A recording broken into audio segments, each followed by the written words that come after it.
हुगली महानगर के नवनगर में उपस्थित सभी सम्माननीय नागरिक बंधुओं, मैं आप सभी को गणपति उत्सव की बहुत बधाई देता हूँ, शुभकामनाएं व्यक्त करता हूँ। ईश्वर से प्रार्थना करता हूँ कि गणपति के स्थापना का कार्य जो आपने यहाँ किया है वो आगे भी इस तरह से नियमित रूप से चलता रहे।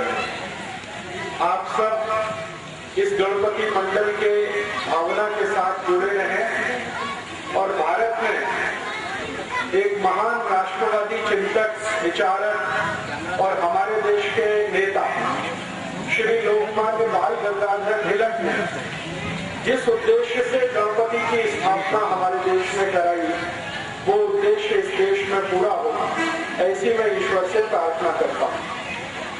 आप सभी नागरिक बंधुओं से इस बात के लिए क्षमा मांगता हूँ कि मैं आपसे बहुत अच्छे से कन्नड़ भाषा में बात नहीं कर सकता, इसलिए कन्नड़ हिंदी मिलाकर आपसे मैं बात करूंगा।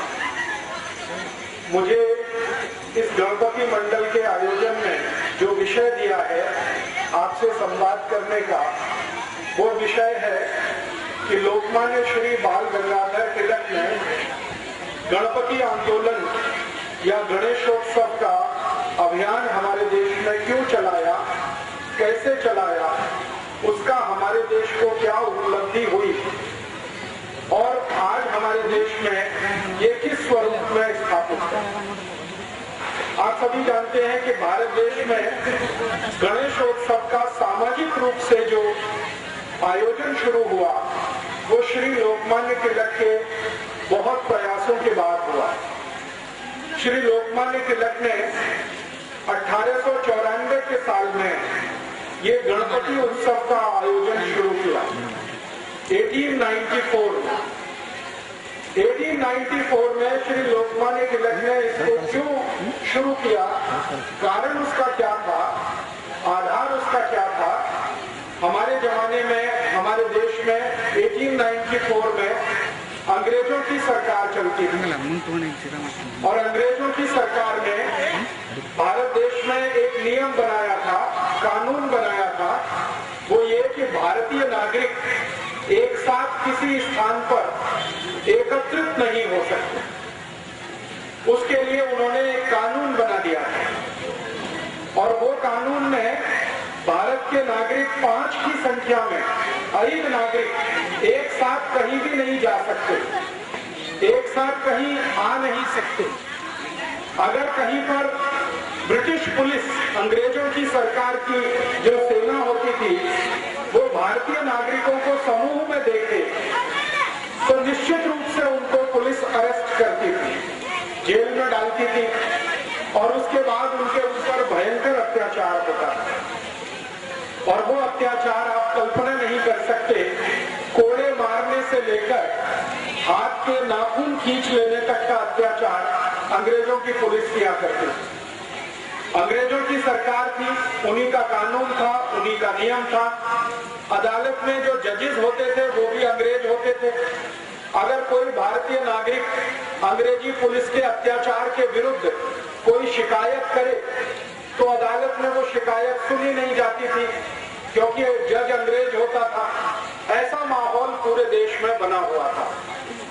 हमारे भारत देश में सन 1875 में 1875 में एक महान व्यक्ति हुए थे, श्री बंकिम चंद्र चट्टोपाध्याय जी। उन्होंने एक गीत लिखा था 1875 में, वो गीत का नाम वंदे मातरम। तो वंदे मातरम गीत को गाने पर भी अंग्रेज सरकार ने पाबंदी लगा रखी थी। भारतीय नागरिक यदि वंदे मातरम गीत गाएंगे तो अंग्रेजों की पुलिस उनको जेल में पकड़ के बंद कर देगी, ऐसा कानून था। तो एक साथ हम एकत्रित नहीं आ सकते थे, कोई सामूहिक कार्य कर नहीं सकते थे, वंदे मातरम गीत नहीं गा सकते थे। ऐसे कड़े प्रतिबंध हमारे देश पर अंग्रेजों ने लगाए हुए थे। और उस समय अंग्रेजों के खिलाफ जो भारत का आंदोलन था, स्वातंत्र आंदोलन था, उसके सबसे बड़े नेता थे श्री तिलक। उन्होंने अंग्रेजों की सरकार के ये जो प्रतिबंध थे, ये जो पाबंदी थी, इसको निरस्त करने के लिए एक योजना बनाई और उन्होंने ये तय किया कि अगर अंग्रेज सरकार 5 या 5 से ज्यादा लोगों पर पाबंदी लगा रही है तो कोई ऐसा आयोजन शुरू करना चाहिए जो अंग्रेजों की सरकार के इस कानून को भंग करे और नागरिकों के मन में शक्ति आए, डर निकल जाए। अंग्रेजों की सरकार का जो भय है वो भारत के नागरिकों के मन से निकलना चाहिए। ऐसा सोचकर उन्होंने ये गणेशोत्सव शुरू किया। 1894 के पहले हमारे भारत देश में गणपति उत्सव होता था, गणेशोत्सव होता था, लेकिन वो घरों में होता था, परिवार के अंदर होता था। परिवार के लोग मिलकर गणपति उत्सव मनाते थे। पहली बार श्री लोकमान्य बाल गंगाधर तिलक ने 1894 में पुणे के शनिवारवाड़ा में पहले गणपति की स्थापना की थी। आप जानते हैं कि पुणे एक बहुत बड़ा शहर है, पूना महाराष्ट्र में। वहां पर एक बड़ा स्थान है शनिवारवाड़ा। इस शनिवारवाड़े में पहले गणपति की स्थापना हुई थी 1894 में और वो स्थापना स्वयं श्री लोकमान्य तिलक ने अपने हाथों से की थी। और उस स्थापना में एक गणपति मंडल उन्होंने बनाया था, शनिवारवाड़ा गणेश मंडल। वो भारत का सबसे पुराना गणेश मंडल है। तो उस गणेश मंडल के कार्यकर्ताओं को उन्होंने एक संकल्प कराया था कि हम ये गणेशोत्सव का पर्व 10 दिन तक मनाएंगे। अंग्रेज पुलिस अगर हमें गिरफ्तार करेगी तो हम जेल में जाएंगे, लेकिन गणपति उत्सव को हम जरूर मनाएंगे। और ऐसे करके ये गणेशोत्सव की शुरुआत हमारे देश में हुई। और सौभाग्य से क्या हुआ, 1894 का पहला जो गणेशोत्सव शनिवारवाड़ा में हुआ तो अंग्रेज पुलिस थोड़ी परेशान हुई, क्योंकि जो गणेशोत्सव को मनाने वाले कार्यकर्ता थे उनको वो पकड़ नहीं सकते थे। कारण ये था कि वो धार्मिक गतिविधि में शामिल है। राजनीतिक गतिविधि में अगर वो शामिल होते, कोई पॉलिटिकल एक्टिविटी में होते तो पुलिस उनको अरेस्ट करती, लेकिन चूंकि वो धार्मिक गतिविधि में शामिल थे इसलिए अंग्रेज पुलिस ने उनको अरेस्ट नहीं किया और पूरे 10 दिन तक वो गणपति उत्सव चला। 1894 में 1894 में अक्टूबर 20 अक्टूबर से लेकर 30 अक्टूबर तक ये कार्यक्रम आयोजित हुआ था। श्री लोकमान्य तिलक ने हर दिन शाम को एक व्याख्यान वहां पर आयोजित किया था। स्वयं श्री लोकमान्य तिलक उस व्याख्यान में हाजिर रहते थे, खुद उसमें शामिल होते थे और बड़े बड़े वक्ताओं को वो उसमें बुलाया करते थे। एक दिन का व्याख्यान हुआ तो उसमें उन्होंने कलकत्ता से एक बहुत बड़े नेता को बुलाया। उनका नाम था श्री विपिन चंद्र पाल। 20 अक्टूबर 1894 के पहले व्याख्यान में विपिन चंद्र पाल वहां आए। 21 अक्टूबर का दूसरा व्याख्यान हुआ तो उसमें श्री लोकमान्य तिलक ने उत्तर भारत के एक बड़े नेता को बुलाया, श्री लाला लाजपत राय। वो 21 अक्टूबर को आए। फिर तीसरे व्याख्यान में उन्होंने, आपने नाम सुना होगा कि हमारे भारत देश में पुणे शहर में 3 महान क्रांतिकारी पैदा हुए एक भाई के रूप में। 3 भाई एक साथ एक ही परिवार में क्रांतिवीर के रूप में जन्म लिया। वो थे श्री चाफेकर बंधु। तो 23 अक्टूबर को व्याख्यान चाफेकर बंधुओं में जो सबसे अग्रज थे, बड़े थे, उनका हुआ। फिर 24 अक्टूबर को चाफेकर बंधुओं में दूसरे नंबर के जो उनके भाई थे उनका हुआ। एक श्री बालकृष्ण चाफेकर, एक दया कृष्ण चाफेकर, ऐसे करके तीनों चाफेकर बंधुओं का व्याख्यान हुआ। फिर उसके बाद श्री लोकमान्य तिलक ने मुंबई से एक बड़े नेता को बुलाया, उनका नाम था फिरोज शाह मेहता। उनका एक व्याख्यान हुआ और इस तरह से 10 दिन लगातार व्याख्यान माला चली। गणपति उत्सव हुआ, व्याख्यान माला चली। जितने भी वक्ता वहां पर व्याख्यान देने के लिए आए पहले गणपति उत्सव में, सबका जोर ये था कि भगवान गणेश हमारे देश को आजादी दिलाएं, भगवान गणेश हमारे भारत को स्वराज्य दिलवाएं, हमारे भारत देश में अंग्रेजों की सरकार समाप्त हो। सभी व्याख्याताओं ने इस तरह के विषय लिए थे और जितने भी लोग सुनने के लिए आते थे उनमें उन्होंने देशभक्ति की भावना, राष्ट्रभक्ति की भावना, पूरे व्याख्यानों के माध्यम से भरने का काम शुरू किया। परिणाम क्या हुआ? पुणे के लोगों में गणपति आयोजन के लिए उत्साह पैदा हुआ और 1894 में पहले गणपति की स्थापना पुणे में शनिवारवाड़ा में हुई।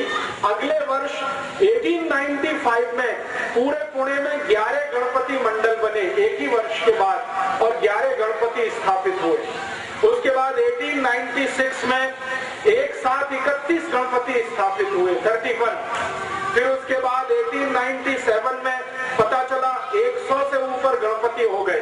फिर इस तरह से ये संख्या बढ़ती गई और 1898 तक आते आते पुणे से बाहर मुंबई में, पुणे से थोड़ा आगे जाकर अहमदनगर में, फिर पुणे के थोड़ा सा और आगे जाकर नागपुर में, पूरे विदर्भ में ये फैलता ही गया गणपति उत्सव का। और पुणे के आजू बाजू के महाराष्ट्र के सारे बड़े शहरों में ये गणपति की स्थापना जैसे जैसे बढ़ती गई वैसे वैसे भारत देश के लोगों में चेतना भी बढ़ती गई। थोड़े दिन के बाद पता चला कि संपूर्ण महाराष्ट्र राज्य में गणपति आ गए और गणेशोत्सव बहुत जोर शोर से मनाना शुरू हुआ। 1894 के बाद 1904 में, माने सन 1904 में पहली बार लोकमान्य तिलक ने भारतवासियों को ये अपील किया कि हम गणेशोत्सव का जो आयोजन करते हैं इसका मुख्य जो उद्देश्य है वो भारत का स्वराज्य प्राप्ति करना है, आजादी प्राप्त करना है। बिना आजादी के गणेशोत्सव का कोई अर्थ नहीं है। हमारा देश अंग्रेजों का गुलाम रहे और हमारे देव देश के अंदर हैं तो एक तरह से वो भी गुलामी में है। पहली बार लोगों ने श्री लोकमान्य तिलक के इस उद्देश्य को और इस स्वप्न को बहुत गंभीरता से समझा। उसके बाद एक दुर्घटना हो गई हमारे देश और वो दुर्घटना ये थी 1904 में, सन 1904 में एक अंग्रेज अधिकारी था जो गवर्नर वॉयसराय की हैसियत में आया था, उसका प्रमोशन हुआ था। उसका नाम था कर्जन। ये बंगाल का वॉयसराय बना था। बंगाल का वॉयसराय बनने के बाद इस कर्जन ने एक बहुत खतरनाक काम किया था। उसने क्या किया था? बंगाल राज्य को 2 भागों में बांट दिया था, 2 हिस्से कर दिए बंगाल के और उसके लिए एक कायदा बनाया, कानून बनाया और उसका नाम दिया उसने division of Bengal act, Bengal को बांटने का कानून। कर्जन नाम के इस अंग्रेज अधिकारी ने किया। बंगाल उस समय भारत देश का सबसे बड़ा राज्य था। आज हमारे भारत देश में कर्नाटक, तमिलनाडु, केरल जैसे 35 राज्य हैं, भूमध्ययुक्त राज्य हैं। आज से लगभग 150 वर्ष पहले, 160 वर्ष पहले भारत देश में सिर्फ 4 राज्य थे, 4 स्टेट्स थे। एक बंगाल था, दूसरा मद्रास राज्य था, उसको अंग्रेजी में प्रेसिडेंसी कहा जाता था। बंगाल प्रेसिडेंसी, मद्रास प्रेसिडेंसी और एक तीसरा था मुंबई प्रेसिडेंसी और चौथा भारत का बचा हुआ हिस्सा जिसको नॉर्थ वेस्ट फ्रंटियर के नाम से जाना जाता है, पूरा उत्तर भारत। बंगाल प्रेसिडेंसी का उस समय में क्या मतलब था, सरल माहिती देता हूं। बंगाल का उस समय 1904 में, सन 1904 में एक ही अर्थ था, पूरा बिहार राज्य, पूरा आसाम, पूरा का पूरा बंगाल जिसमें बांग्लादेश भी शामिल था। उस समय तक बांग्लादेश अलग नहीं हुआ था, तो पूरा बंगाल, बांग्लादेश को मिलाकर पूरा आसाम, उड़ीसा का 3/4 भाग और उसके बाद आसाम के ऊपर के भारत के जो छोटे राज्य हैं, अरुणाचल प्रदेश है, सिक्किम है, नागालैंड है, मिजोरम है, मणिपुर है, ये जो छोटे 7 राज्य, ये पूरा मिलाकर बंगाल राज्य था। अंग्रेजों ने उस समय इसको 2 हिस्सों में बांटा, east Bengal and west Bengal, पूर्वी बंगाल, पश्चिमी बंगाल। उस समय बंगाल का जो टोटल पॉपुलेशन था, कुल लोक संख्या, कुल जनसंख्या वो करीब 7 कोटि था। 7 कोटि नागरिक बंगाल में रहते थे, 7 करोड़। अब ये बंगाल का जो बंटवारा हुआ, इसमें क्या हुआ, जो वेस्ट बंगाल था वो हिंदुओं के लिए और वेस्ट बंगाल हिंदुओं के लिए और ईस्ट बंगाल मुसलमानों के लिए। ईस्ट बंगाल में कुल पॉपुलेशन 3 करोड़ 80 लाख के आसपास था, 3 कोटि 80 लाख नागरिक ईस्ट बंगाल में, और नागरिक थे वो वेस्ट बंगाल में। तो हिंदू और मुसलमान संप्रदाय के आधार पर पहली बार अंग्रेजों ने भारत में बंटवारा किया, और ये बंटवारा जब हुआ तो सारे भारत देश में इसका विरोध हुआ। और विरोध क्यों हुआ? संप्रदाय के आधार पर आप देश का अगर बंटवारा करते हैं, किसी राज्य का बंटवारा करते हैं, तो भयंकर मारामारी होने वाली है। तो श्री लोकमान्य तिलक ने सबसे पहले इसका विरोध किया, और 1905 में श्री लोकमान्य तिलक ने एक आदेश जारी किया भारत के नागरिकों के लिए कि अगर अंग्रेजों की सरकार भारत के एक बंगाल राज्य का संप्रदाय के आधार पर बंटवारा करती है तो इस अंग्रेज सरकार को हम भारत में अब रहने नहीं देंगे, चलने नहीं देंगे। और उन्होंने ये घोषणा कर दी। श्री लोकमान्य तिलक के एक दोस्त थे, मित्र थे, विपिन चंद्र पाल, जो उस समय बंगाल के सबसे बड़े नेता थे। ऐसे ही श्री लोकमान्य तिलक के एक मित्र थे श्री अरविंदो घोष, जिनको आपने जाना होगा, जो बाद में सन्यासी हो गए और पांडिचेरी में उन्होंने आश्रम बना लिया और वहीं पर आखिरी जीवन उनका बीता। तो श्री अरविंदो घोष और विपिन चंद्र पाल, सुरेंद्रनाथ बनर्जी, उमेश चंद्र बनर्जी, व्योमेश चंद्र बनर्जी, ताराशंकर बंदोपाध्याय, ऐसे एक दो नहीं सैकड़ों बंगाल के नेता श्री तिलक के पास मिलने के लिए पुणे में आए।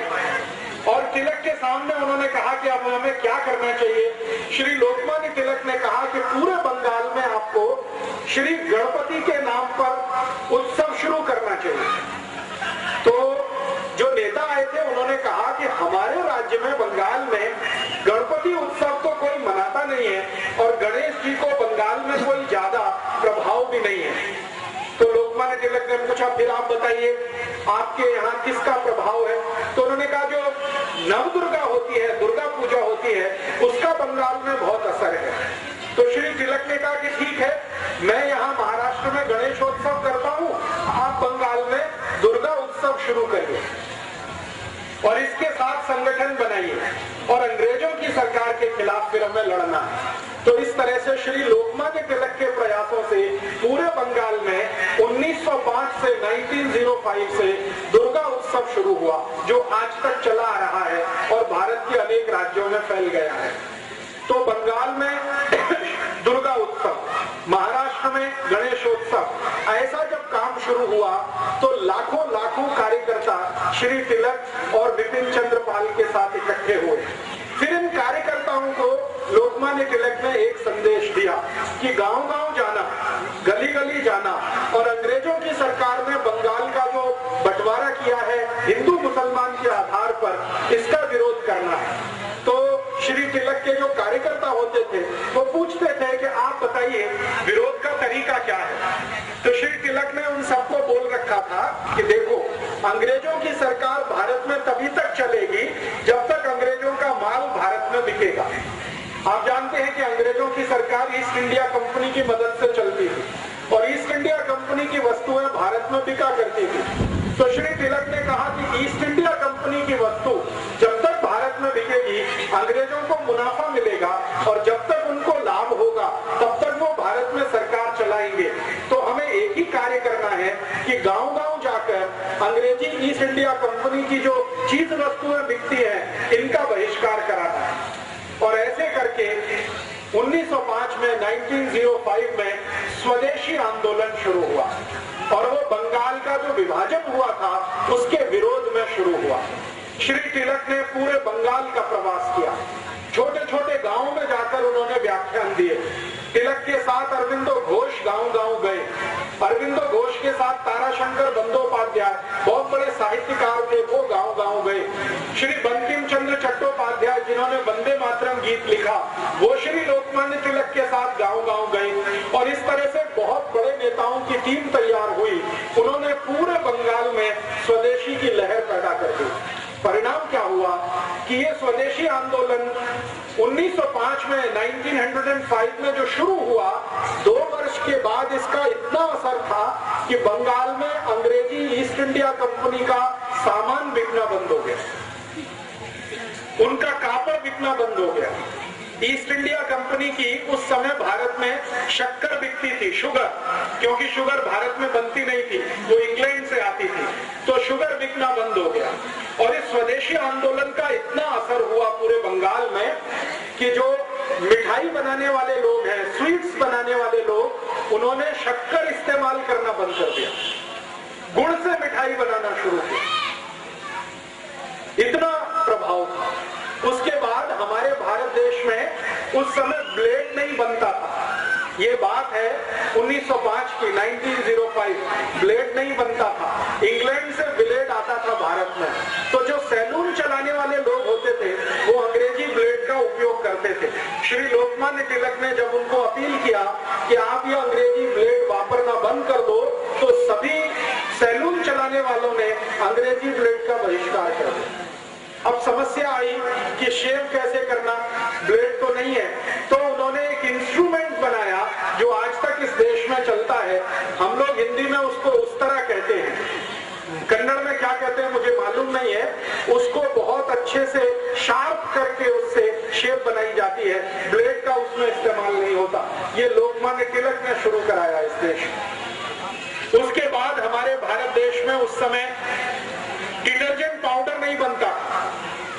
हमारे भारत देश में डिटर्जेंट पाउडर नहीं बनता था, वो इंग्लैंड से इंपोर्ट होता था। तो श्री लोकमान्य तिलक ने लॉन्ड्री चलाने वालों को अपील किया कि अंग्रेजी डिटर्जेंट पाउडर इस्तेमाल नहीं करना है। तो भारत के लॉन्ड्री चलाने वाले सभी लोगों ने मिट्टी से कापड़ धोना शुरू कर दिया, जमीन की मिट्टी से। ये जो ब्लैक कॉटन सॉइल होती है, इसको इस्तेमाल करके कापड़ धोने का एक अभियान पूरे देश में शुरू हुआ। इसी तरह श्री लोकमान्य तिलक ने भारत के लोगों को अपील किया कि किसी भी घर में, परिवार में विवाह होगा तो वर और वधू शरीर पर अंग्रेजी वस्त्र धारण नहीं करेंगे। तो कौन से वस्त्र धारण करेंगे? तो उन्होंने कहा कि भारत में कापूस बहुत होता है, कॉटन बहुत होता है, कॉटन के बनाए हुए जो वस्त्र हैं उनका उपयोग करेंगे। और वर वधू दोनों, जिनका विवाह कराने वाला पंडित है, पंडितों का एक बहुत बड़ा संघ बनाया श्री तिलक ने। और उन्होंने कहा कि आप उस वर वधू का विवाह कराइए जिसके शरीर पर खादी के वस्त्र होंगे या कॉटन के वस्त्र होंगे। अंग्रेजी वस्त्र अगर पहने हुए वर वधू है तो उनका बहिष्कार कर दीजिए। परिणाम ये हुआ कि वर और वधू ने भी कॉटन पहनना शुरू कर दिया। इस तरह से श्री तिलक ने भारत के अनेक अनेक समाज के लोगों को इकट्ठा करना शुरू किया।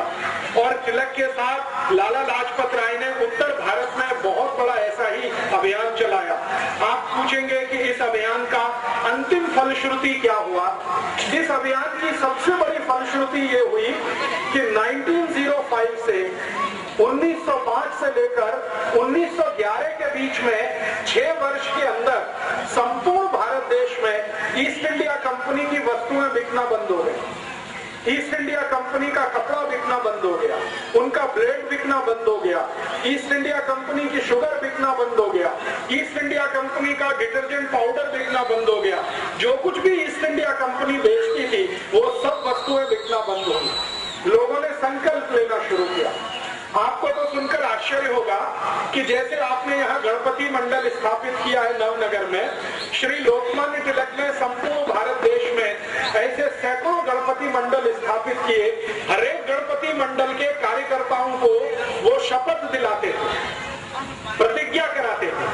गणपति मंडल स्थापित हुआ, फिर उसके बाद एक शपथ ग्रहण समारोह होता था, प्रतिज्ञा समारोह होता था। उसमें पहली प्रतिज्ञा ये होती थी कि हम भारत देश के स्वराज्य प्राप्ति के लिए कार्य करेंगे और गणपति हमारे आराध्य देव बनेंगे। हम स्वराज्य प्राप्ति के लिए काम करेंगे। दूसरी प्रतिज्ञा होती थी कि भारत में स्वराज्य प्राप्ति करने के लिए स्वदेशी का वर्ण बहुत आवश्यक है, इसलिए हम जीवन पर्यंत स्वदेशी व्रत धारण करेंगे और कभी कोई अंग्रेजी वस्तु का प्रयोग नहीं करेंगे। फिर तीसरा संकल्प होता था कि अंग्रेज सरकार धर्म और संप्रदाय के आधार पर भारत को बांट रही है, हम धर्म और संप्रदाय के आधार पर कभी झगड़ा नहीं करेंगे, हिंदू मुसलमानों से नहीं लड़ेंगे, मुसलमान हिंदुओं से नहीं लड़ेंगे। ऐसी 11 शपथ दिलाई जाती थी और वो 11 शपथ लेने वाले कार्यकर्ता गणपति आंदोलन के सदस्य होते थे। उसमें से एक शपथ होती थी कि व्यसन जीवन में कभी नहीं करेंगे, शराब नहीं पिएंगे, सिगरेट नहीं पिएंगे, बीड़ी नहीं पिएंगे, गुटखा तंबाकू कुछ नहीं खाएंगे और अपने को पवित्र बनाएंगे ताकि स्वराज्य प्राप्ति के लिए लड़ सके। ऐसी शपथ दिलाकर श्री तिलक कार्यकर्ताओं को पक्का बनाते थे। और धीरे धीरे आप सुनकर आश्चर्य करेंगे, 1905 से ये अभियान शुरू हुआ। 1911 में 1911 में स्वदेशी आंदोलन और गणेशोत्सव के कुल कार्यकर्ता 1,20,20 हो गए, 1,20,00,000। उस समय भारत का जो टोटल पॉपुलेशन था वो 21 कोटि था, 20 करोड़ भारतवासी थे 1905 में। और उसमें से 1,20,20,1,20,00,000 उनके कार्यकर्ता थे। लोकमान्य तिलक, बाल गंगाधर तिलक, विपिन चंद्र पाल, लाला लाजपत राय के साथ काम करने वाले। गणेशोत्सव के माध्यम से इतनी बड़ी कार्यकर्ताओं की फौज उन्होंने इकट्ठी की। अंतिम परिणाम क्या हुआ? 1911 में जब ब्रिटिश गवर्नमेंट का सब कुछ बिकना यहाँ बंद हो गया तो ब्रिटिश पार्लियामेंट लंदन में बहुत तकलीफ आ गई, क्योंकि यहाँ से धन लूटकर ईस्ट इंडिया कंपनी लेके जाती थी। उनका माल बिकता था, वो पैसा लंदन जाता था। जब यहाँ माल बिकना बंद हो गया तो यहाँ से पैसा लंदन जाना बंद हो गया, तो ब्रिटिश पार्लियामेंट में बहुत तकलीफ की स्थिति आई। उस समय ब्रिटेन का राजा था, उसका नाम था जॉर्ज पंचम। उसने ब्रिटिश पार्लियामेंट का एक स्पेशल मीटिंग बुलाया और उसने ये कहा कि भारत देश में ऐसा क्या हो रहा है कि अब ब्रिटेन में पैसा आना बंद हो गया। तो ब्रिटिश पार्लियामेंट के एमपीज ने जॉर्ज पंचम को कहा कि भारत में एक बड़े नेता हैं श्री लोकमान्य तिलक, उन्होंने गणेशोत्सव का एक अभियान और स्वदेशी का आंदोलन शुरू कर दिया है और उसके कारण अब अंग्रेजी वस्तुएं भारत में बिकना बंद हो गई हैं, इसलिए इंग्लैंड में पैसा आना बंद हो गया। तो जॉर्ज पंचम इतना परेशान हुआ, उसने कहा कि ये लोकमान्य तिलक कौन है? तो उसके जो ऑफिसर्स थे उन्होंने समझाया, ऐसे ऐसे एक व्यक्ति है, पुणे के पास उनका जन्म स्थान है, कार्य क्षेत्र उनका पूरा भारत देश है और उनके पास 1,20,20,00,000 कार्यकर्ताओं की बहुत बड़ी आर्मी है। तो जॉर्ज पंचम ने पूछा कि ब्रिटेन की आर्मी भारत में कितनी है? तो जॉर्ज पंचम को उत्तर मिला कि जो ब्रिटिश आर्मी भारत में है वो मैक्सिमम 3,50,000 है, 3.5 लाख की आर्मी है। और उन्होंने कहा कि लोकमान्य तिलक की आर्मी कितनी बड़ी है? तो उन्होंने कहा कि 1,20,20,00,000, 1,20,00,000 की आर्मी है। तो फिर जॉर्ज पंचम ने कहा कि उसका commander in chief Lokmanya Tilak, 1,20,00,000 की आर्मी है, कितनी बड़ी आर्मी है, मैं उसको देखना चाहता हूँ। तो ब्रिटिश पार्लियामेंट ने कहा कि वो आर्मी अगर देखनी है तो आपको भारत जाना पड़ेगा। तो उसने कहा ठीक है, मेरी भारत यात्रा का कार्यक्रम बनाओ। तो दिसंबर में 10 तारीख को जॉर्ज पंचम भारत आया। दिसंबर 10, 1911, 10 दिसंबर को जॉर्ज पंचम भारत आ गया, ये देखने के लिए कि स्वदेशी आंदोलन की, गणपति आंदोलन की आर्मी कितनी बड़ी है। उस जमाने में आप जानते हैं कि हवाई जहाज नहीं चलते थे, पानी के जहाज से यात्रा होती थी, शिप का आना जाना होता था। तो लंदन जाने के लिए भारत देश में 2 ही स्थान थे और लंदन से आने के लिए भी 2 ही स्थान थे। एक था वो कलकत्ता और दूसरा था सूरत। सूरत में बहुत बड़ा पानी के जहाज का पत्तन था और कलकत्ता में बहुत बड़ा था। तो कलकत्ता एक, सूरत दूसरा। तो जॉर्ज पंचम को पूछा गया आप कहाँ उतरेंगे? तो उन्होंने कहा कलकत्ता उतरूंगा। क्यों? क्योंकि लोकमान्य तिलक के सहयोगी और उनके कार्यकर्ता सबसे ज्यादा बंगाल में काम कर रहे हैं, तो मुझे देखना है वो। तो कलकत्ता उतरा लोकमान्य तिलक, जॉर्ज पंचम कलकत्ता आया।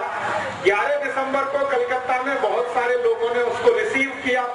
जिन लोगों ने जॉर्ज पंचम को भारत में पहली यात्रा पर रिसीव किया, माने उसको आदर पूर्वक इस देश में स्वागत किया, उनमें से सबसे आगे थे श्री रविंद्रनाथ टैगोर, राजा राममोहन रॉय और एक थे उमेश चंद्र बनर्जी और एक पुराने कांग्रेस के नेता जो माने जाते हैं, कांग्रेस की स्थापना हो चुकी थी 1885 में, तो एक थे एक्टोवियो ह्यूम, A.O. ह्यूम, जो कांग्रेस के संस्थापक अध्यक्ष माने जाते हैं। इन सब लोगों ने राजा को आवकार किया उसका स्वागत किया। राजा माने जॉर्ज पंचम। और श्री लोकमान्य तिलक, विपिन चंद्र पाल और व्योमेश चंद्र बनर्जी, सुरेंद्रनाथ बनर्जी, ये जो सारे नेता थे जिनको हमारे इतिहास में गरम दल का नेता माना जाता है, इन्होंने जॉर्ज पंचम का बहिष्कार किया। उन्होंने कहा हम जॉर्ज पंचम का बहिष्कार करते हैं, हम उसके स्वागत समारोह में नहीं जाएंगे। लेकिन कांग्रेस के अंदर नरम दल के कुछ नेता हुआ करते थे, उनमें से मैंने कुछ नाम आपको बताए। उन्होंने कहा कि हम जॉर्ज पंचम का जरूर स्वागत करेंगे। तो स्वागत समारोह हुआ कलकत्ता में, और स्वागत समारोह में पहली बार जॉर्ज पंचम को स्वागत करते हुए एक गीत गाया गया जिसका नाम है जनगण मन अधिनायक जय हे भारत भाग्य विधाता। भारत भाग्य विधाता, इन शब्दों पे ध्यान दीजिए। भारत भाग्य विधाता माने भारत के भाग्य को निर्धारित करने वाला कौन? जॉर्ज पंचम।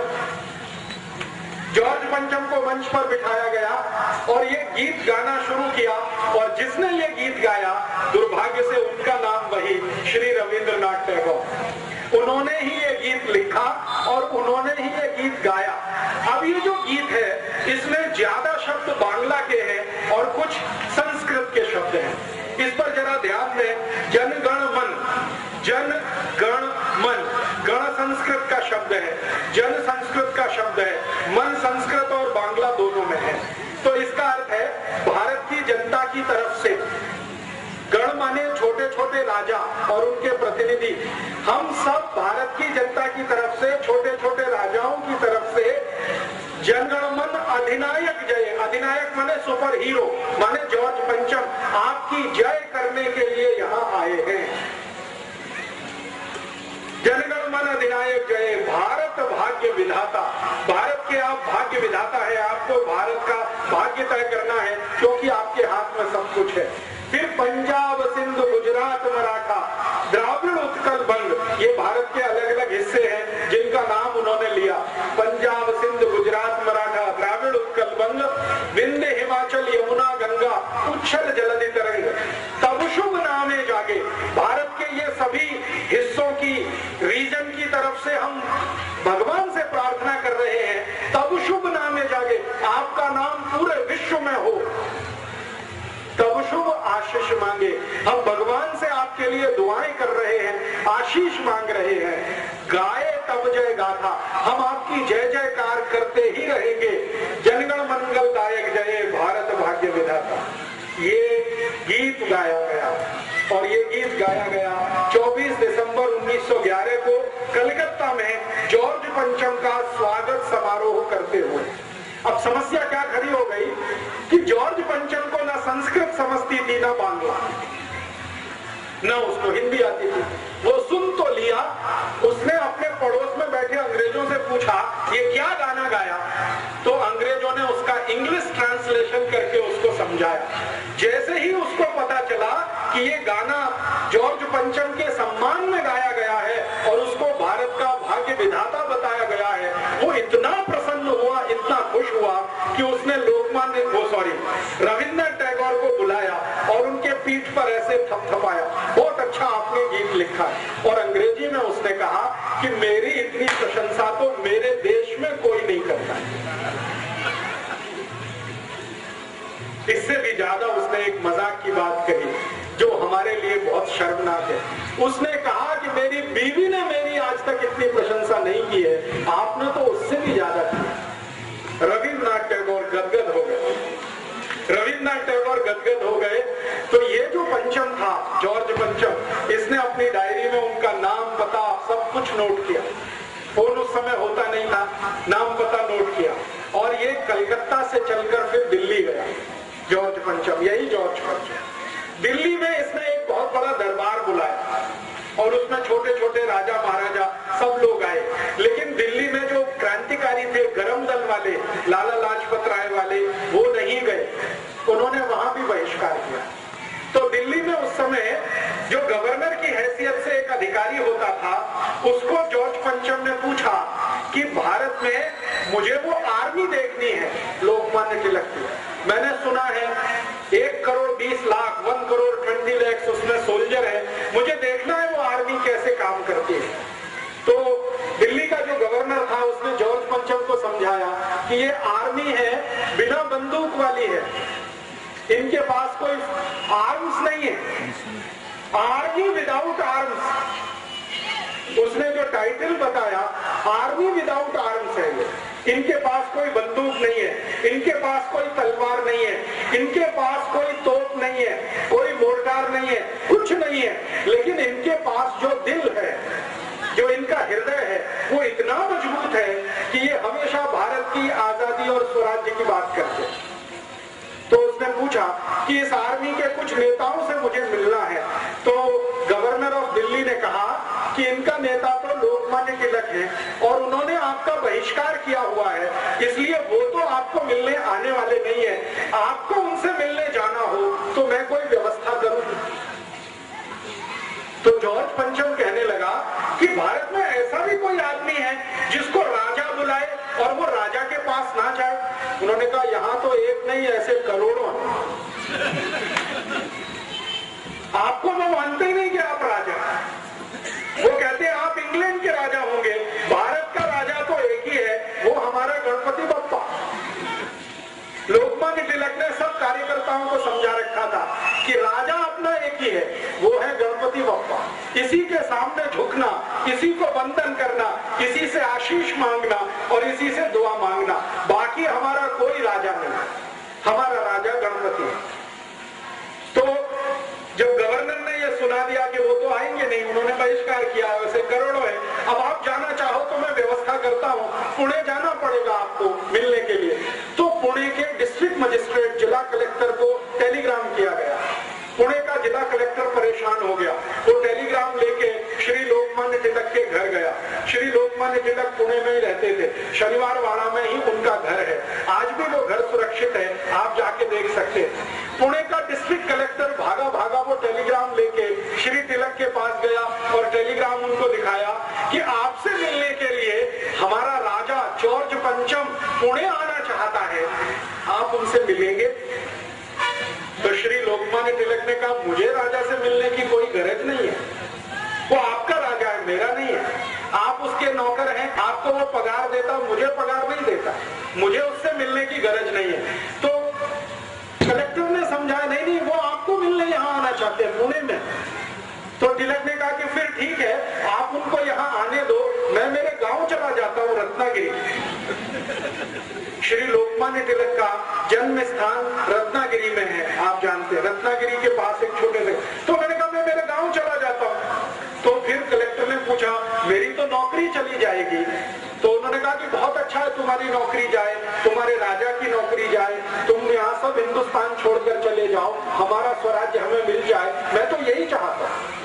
तो कलेक्टर ने वापस टेलीग्राम कर दिया कि श्री लोकमान्य तिलक आपको मिलने को बिल्कुल इच्छुक नहीं है, तैयार नहीं है, अब क्या करना?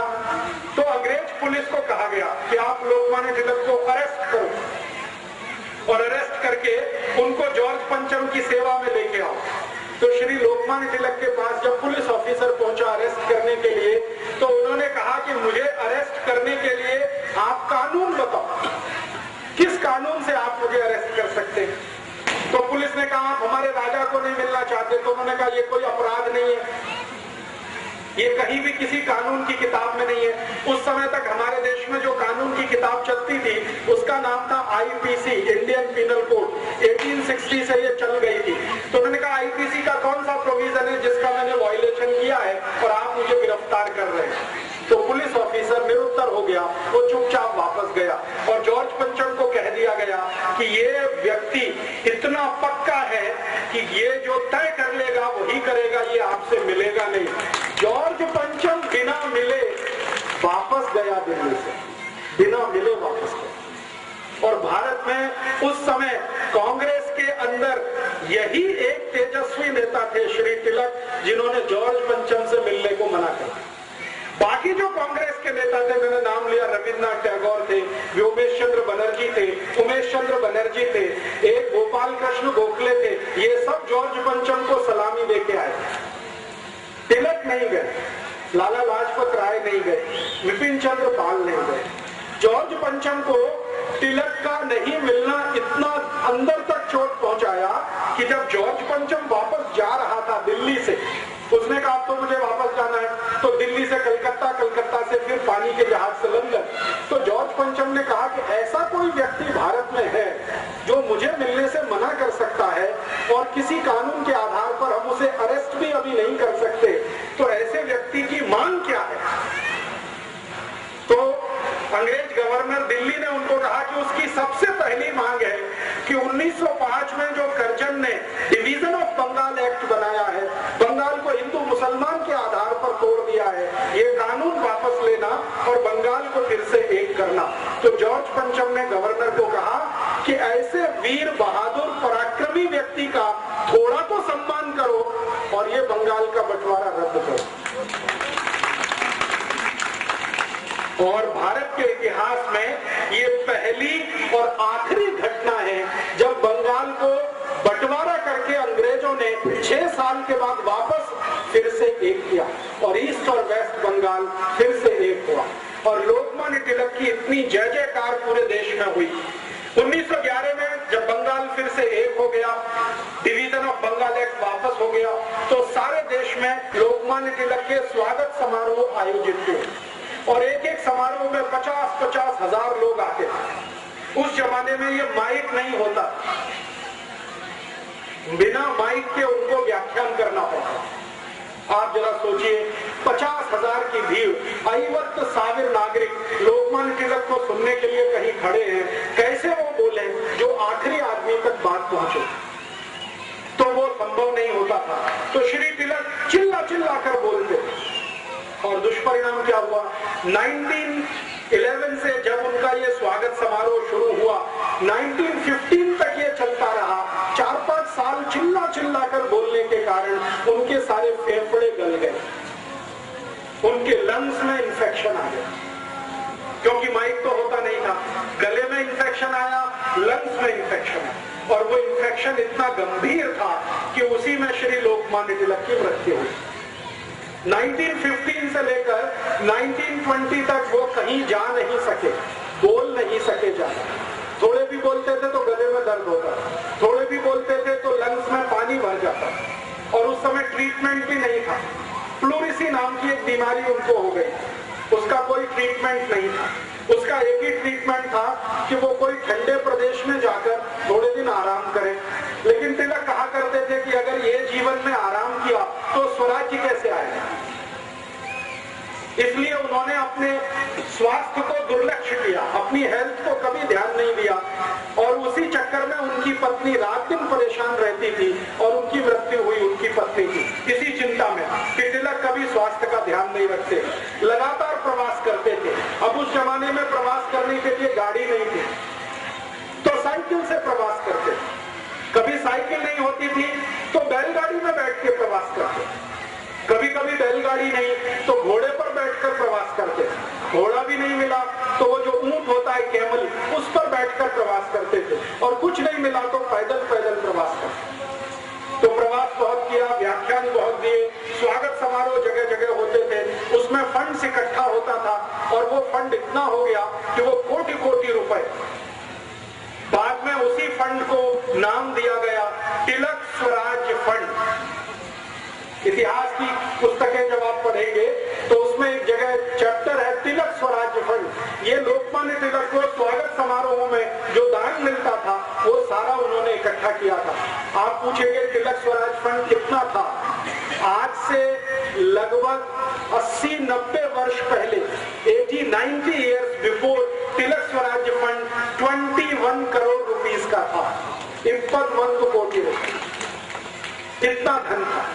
आज के हिसाब से अगर आप इसको जोड़ना चाहें तो इसमें 300 का मल्टीप्लिकेशन करना, क्योंकि 1920 का 1 रुपए, 1 रुपया 2007 के 300 रुपीस के बराबर है। तो 300 में 21 का गुणा कर लीजिए, 6,300 करोड़ रुपीस श्री लोकमान्य तिलक ने इकट्ठा किया इस देश में घूम घूम कर।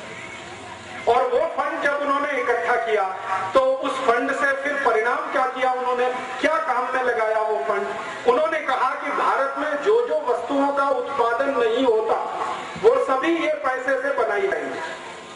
मैंने आपसे कहा ब्लेड नहीं बनता था भारत में, श्री तिलक ने ब्लेड बनाने की इंडस्ट्री शुरू कराई पुणे के पास। वो समय में शुगर नहीं बनती थी इस देश में, शुगर बनाने का कारखाना उसी फंड में से लगा।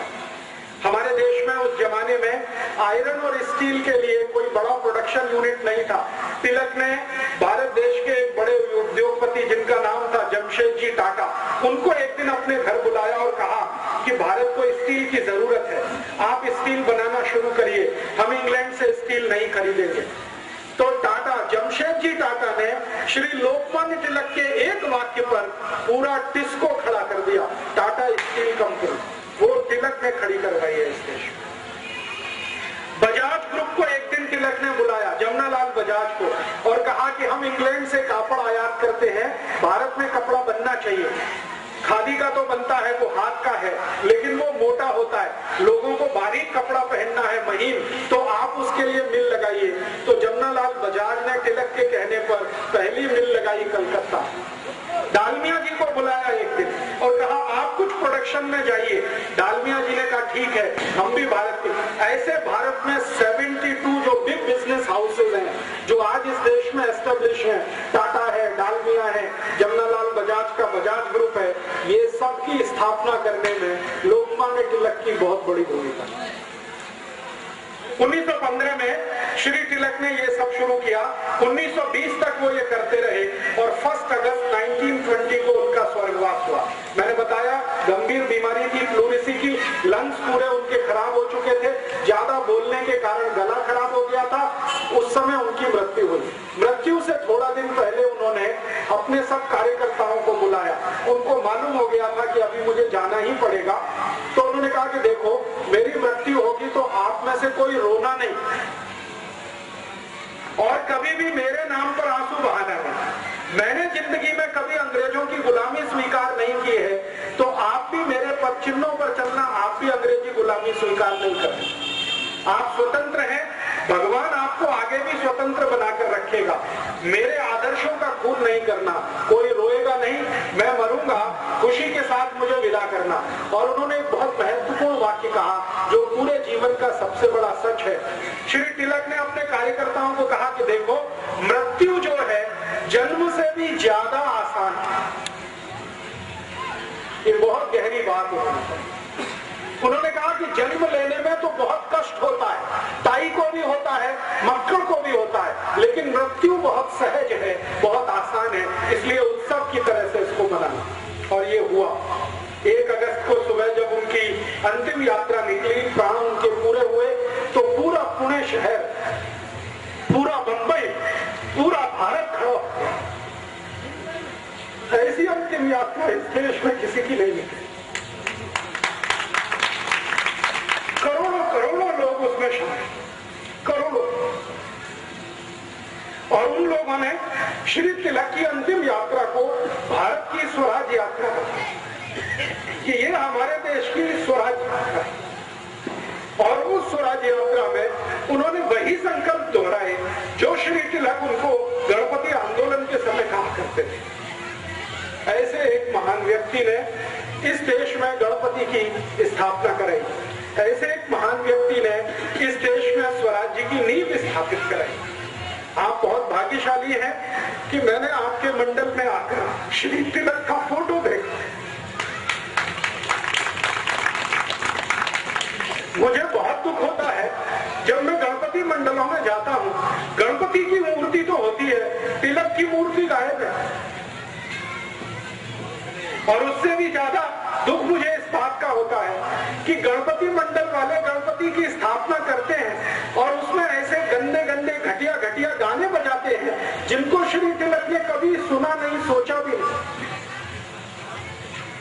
हमें शर्म है कि हम लोकमान्य तिलक के उन सभी आदर्शों को पूरा नहीं कर पाए हैं जो गणपति आंदोलन के माध्यम से उन्होंने भारत को समझाए थे। उनका एक बहुत महत्वपूर्ण वक्तव्य था जो उन्होंने अपनी मृत्यु से थोड़े दिन पहले दिया था।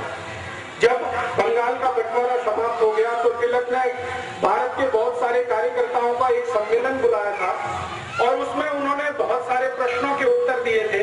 तो एक कार्यकर्ता ने उनसे प्रश्न पूछा कि आपने बंगाल हिंदू और मुसलमान के आधार पर बंगाल को बांटा है, धर्म के आधार पर अगर ये बंटवारा भारत में होगा और आगे चलेगा तो ये भारत तो एक नहीं रहने वाला। और दूसरा एक खतरनाक काम हुआ था उसी समय, बंगाल का जो बंटवारा किया अंग्रेजों ने, उसके बाद जब बंगाल बंटवारा समाप्त हो गया, फिर से बंगाल एक करना पड़ा, तभी अंग्रेजों ने इस देश में एक ऐसा विष बीज बो दिया जिसका दुष्परिणाम हम आज तक भोग रहे हैं। वो विष बीज क्या था? अंग्रेजों ने एक संस्था बना दी इस देश में जिसका नाम है इंडियन मुस्लिम लीग। बंगाल का बंटवारा समाप्त करने के समय एक संस्था बना दिया इंडियन मुस्लिम लीग, और यही संस्था का अध्यक्ष बाद में मोहम्मद अली जिन्ना बना। और अंग्रेजों ने उस संस्था को इतना विष भर दिया कि जो बंगाल का बंटवारा उन्होंने हिंदू मुसलमान के आधार पर किया था, उस इंडियन मुस्लिम लीग ने भारत का बंटवारा हिंदू मुसलमान के आधार पर कर दिया। श्री तिलक अक्सर ये कहा करते थे कि अगर अंग्रेज बंगाल का बंटवारा करने में सफल हो गए हिंदू मुसलमान के आधार पर, तो एक दिन भारत का भी ये बंटवारा कर देंगे हिंदू मुसलमान के आधार पर। ये उनको पता चलता है। 1915 में उनको 1947 दिखाई देता, इतनी उनकी दूरदृष्टि थी तिलक की। वो ये कहा करते थे कि अगर अंग्रेजों ने ये सफलतापूर्वक चला दिया तो भारत को एक रखना मुश्किल हो जाएगा, ये देश के टुकड़े टुकड़े अंग्रेज कर देंगे हिंदू मुसलमान के आधार। इसलिए उन्होंने बंगाल बंटवारे का विरोध किया। लेकिन श्री तिलक की मृत्यु के बाद इस देश में ऐसा दुष्चक्र चला कि गरम दल के जितने भी बड़े नेता थे, तिलक तो उनके सबसे बड़े लीडर थे, श्री लाला लाजपत राय, वो लाठी कांड में मारे गए। आप जानते हैं 1927 में साइमन कमीशन का विरोध करते हैं। भगत सिंह को 1931 में फांसी हो गई, मदन लाल ढींगरा को 1909 में फांसी हो गई। अरविंदो घोष जो सबसे बड़े नेता हो सकते थे लोकमान्य तिलक के बाद, क्योंकि लोग उनको बहुत मानते थे, वो संन्यास लेकर पांडिचेरी में चले गए। उन्होंने कहा कि अब मैं संन्यास में रहूंगा और साधु का काम करूंगा।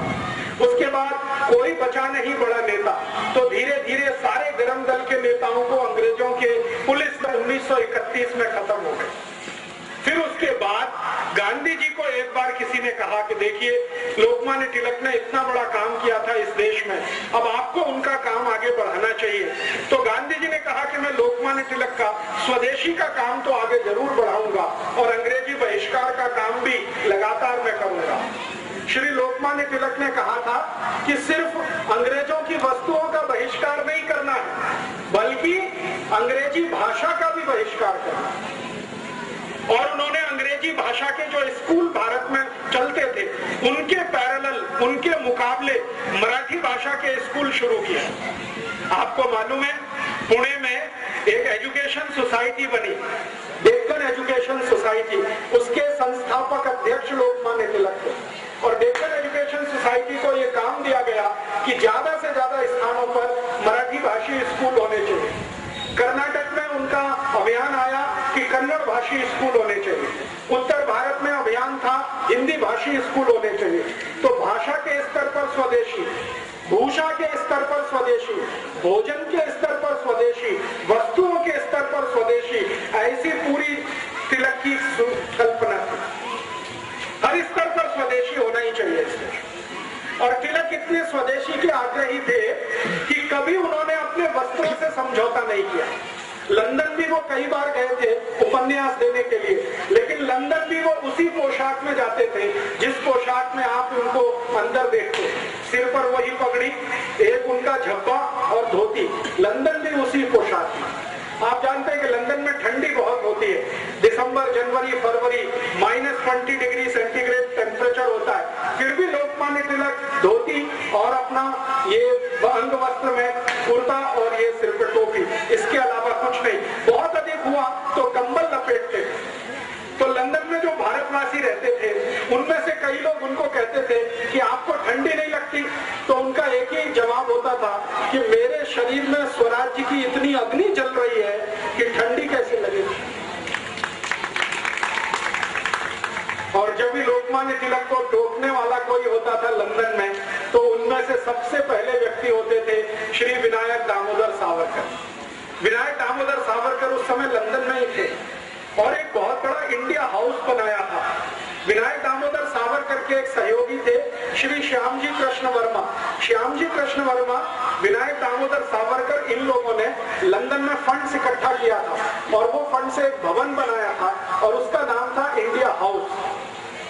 हिंदी में नाम था भारत भवन, लेकिन अंग्रेजों के यहाँ रजिस्ट्रेशन कराने के लिए नाम रखा था इंडिया हाउस। लोकमान्य तिलक जब भी लंदन गए तो वहां ठहरते थे इंडिया हाउस में। कारण क्या था कि भारत के जो भी क्रांतिकारी थे सभी के लिए वो घर के जैसा था। तो वहां पर बहुत सारे क्रांतिकारी रहते थे, अभ्यास करते थे और भारत में आकर क्या क्या काम करना है स्वराज्य के लिए उसकी योजनाएं बनाया करते थे। श्यामजी कृष्ण वर्मा लोकमान्य तिलक को कई बार कहते थे कि आपको लंदन में ठंड लग जाएगी, हमें आपकी बहुत जरूरत है। तो लोकमान्य तिलक वही उत्तर देते थे कि स्वराज्य की गर्मी इतनी है, ठंड कैसे लगेगी। तो ऐसे व्यक्ति हमारे देश की राजनीति में होते और जितने समय वो रहे इस देश में उन्होंने अद्भुत काम किए। 2 बड़े अखबार जीवन भर वो निकालते रहे अपनी मृत्यु तक। एक अखबार का नाम था केसरी, आप सभी जानते हैं, वो मराठी में निकलता था। केसरी अखबार में ऐसे अग्रलेख वो लिखा करते थे श्री तिलक कि लोग पढ़े तो उनके अंदर खून जले, ऐसी भाषा उनकी होती थी। और भारत के पहले अखबारों में उसकी गिनती होती थी केसरी, जो उस समय 53,000 बिकता था। 53,000 उसका कॉपी बिकती थी और एक कॉपी को 10 से 12 लोग पढ़ते, माने हर दिन